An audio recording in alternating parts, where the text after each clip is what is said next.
Olá, meus queridos, sejam todos muito bem-vindos ao canal Questione. O meu nome é Luiz Fernando. Olha o que eu vou trazer para vocês hoje, para poder vocês entender a narrativa do que está escrito aqui no capítulo 6 de João. É uma bombinha.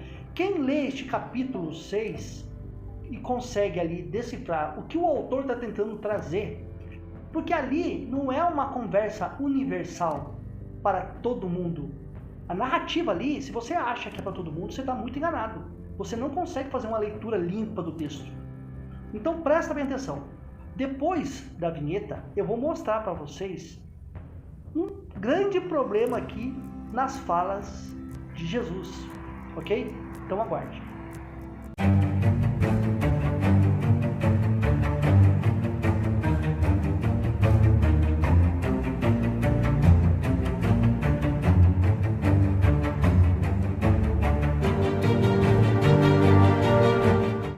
Então vamos para a leitura para vocês verem a incoerência e depois eu vou trazer para vocês aquilo que o sistema religioso não ensina para você. Presta bem atenção. Porque eu desci do céu não para fazer a minha vontade, mas a vontade daquele que me enviou. Essa expressão aqui, porque eu desci do céu, em alguns livros apócrifos e assim defendido, por exemplo, por Marcião, eles entendem que Jesus não nasceu de uma virgem, mas que ele realmente desceu do céu e ele baixou lá no Rio Jordão, encontrando com João Batista. Você sabia que tem esta versão de um livro apócrifo que conta essa história dessa expressão, porque eu desci do céu não para fazer a minha vontade? Continuando. E a vontade do Pai, quem me enviou, é esta. Presta atenção. Jesus falando qual que é a vontade do Pai que falou para ele, que nenhum de todos aqueles que me deu se perca. Ele está falando de quem? Dos seus discípulos. Não está falando para o mundo inteiro. Mas que o ressuscite no último dia. Então essa doutrina de ressuscitação no último dia não é para todos, Fernando? Não. Se você ler o contexto aqui todo, você vai ver que é somente direcionado a um grupo de pessoas.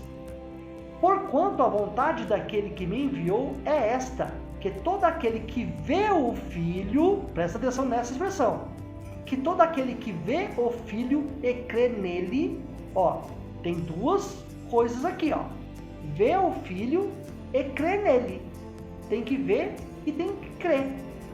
Que todo aquele que vê o Filho e crê nele tenha a vida eterna. Agora eu vou fazer uma pergunta para você, crente. Você já viu Jesus? Crer você crê. Mas você já viu Jesus? Segundo essa expressão de Jesus, é Jesus que está dizendo.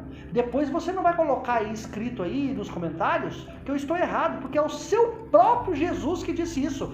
Porquanto a vontade daquele que me enviou é esta, porque todo aquele que vê o Filho e crê nele tenha a vida eterna. E eu o ressuscitarei no último dia. Então tem que ver e crer. Vocês cristãos, vocês já viram Jesus? O texto é bem claro. Para ganhar a vida eterna e ressuscitar no último dia, tem que ver e crer. Algum crente já viu Jesus? E comprovado ainda, porque dizer que viu num sonho, uma revelação, aí não é comprovação, O texto é claro, mas o que faz? Manobras. Para quê? Para defender fé, crença e achismo. Aí é onde que eu falo que os maiores hereges são aqueles que fazem uso da fé, da crença e do achismo quando o texto está claro e nítido em sua interpretação. Agora um outro problema aqui também. Eu quero que vocês tragam para mim onde está isso aqui, Está escrito nos profetas. E serão todos ensinados por Deus. Portanto, todo aquele que do Pai ouviu e aprendeu vem de mim.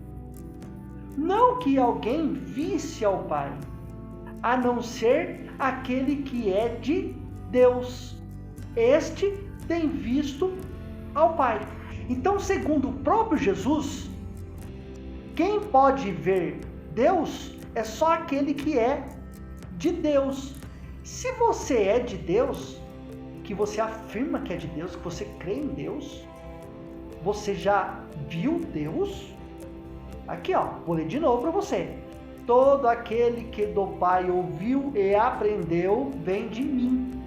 Não que alguém visse ao Pai, não que alguém visse ao Pai. A não ser, tem aqui entre aspas, aquele que é de Deus. Este tem visto ao Pai. Quem é de Deus tem visto ao Pai. Você é de Deus? Você tem visto ao Pai? É a tua Bíblia que está dizendo. Na verdade vos digo que aquele que crê em mim tem a vida eterna. Então, o que falar daquelas pessoas que não creram em Jesus antes de Jesus aparecer? Por exemplo, aqui no Brasil, meu irmão, antes de 1500, antes de chegar a Bíblia, antes de chegar os jesuítas, antes de chegar os protestantes, os índios criam em Jesus para poder ganhar a vida eterna? É uma perguntinha que eu faço para vocês também. Então, é muita coerência. Agora eu vou trazer uns dados para você de que isso aqui é uma falácia. Vamos ver? Então eu te pergunto, olha aqui, em Marrocos 99% é o Estado Islâmico e 1% outras. Muitas pessoas nascem e morrem sem ouvir falar do Jesus, do cristão, do cristianismo. E aí, eles vão para onde? Se eles não creem em Jesus como os cristãos creem. Quer ver? Mais um dado? E na Suécia, lá, 85% da população não tem nenhuma crença ou não acredita em Deus. É um dado. Eles não escutam de Jesus. Não, eles não creem em Deus, muito menos em Jesus. E aí, eles vão para onde? Se o país deles... Você está percebendo que a salvação é por questão geográfica? Você acredita na salvação de um paraíso porque você nasceu no Brasil? Está vendo que é geograficamente que molda o conceito de religião? Se você nascer na Índia, você vai ser de tal religião. Se você nascer, por exemplo, na Finlândia, você vai ter uma outra religião. Se você nascer na Dinamarca, outra religião. Tá vendo que a religião muda conforme, como diz o Ronaldo Gomes, conforme a geografia muda a religião, muda o conceito? Então, segundo, por exemplo, o povo islâmico, o cristianismo está tudo no inferno, porque não crê no livro do povo islâmico. É a mais pura verdade. É só cego que não quer enxergar. Vamos para mais um? Crer ou não crer? Os dados que eu trouxe lá da Suécia. De uma população de 8,9 milhões, 7,6 são ateus. No Vietnã, 81% da população, de 82 milhões, 66 são ateus. O budismo e o taoísmo são religiões comuns por lá. Não tem cristianismo. Ué, mas aí, qual a salvação que eles vão ter?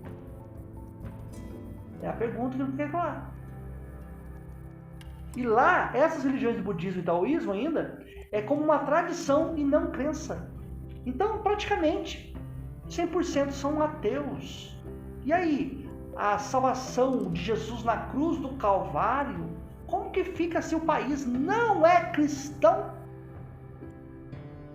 A religião se molda conforme geograficamente.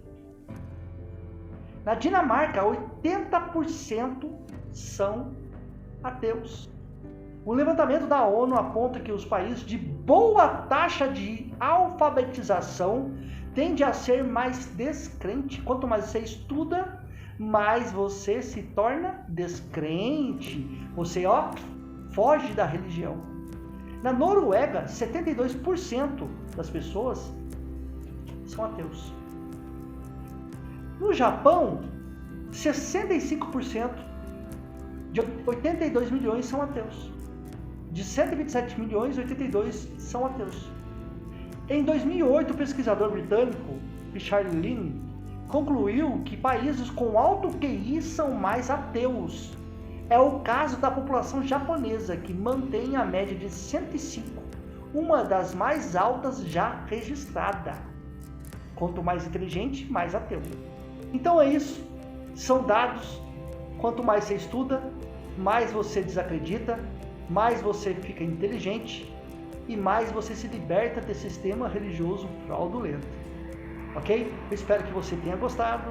Não se esqueça, se inscreva no canal, deixe seu like, compartilhe. Até o próximo vídeo.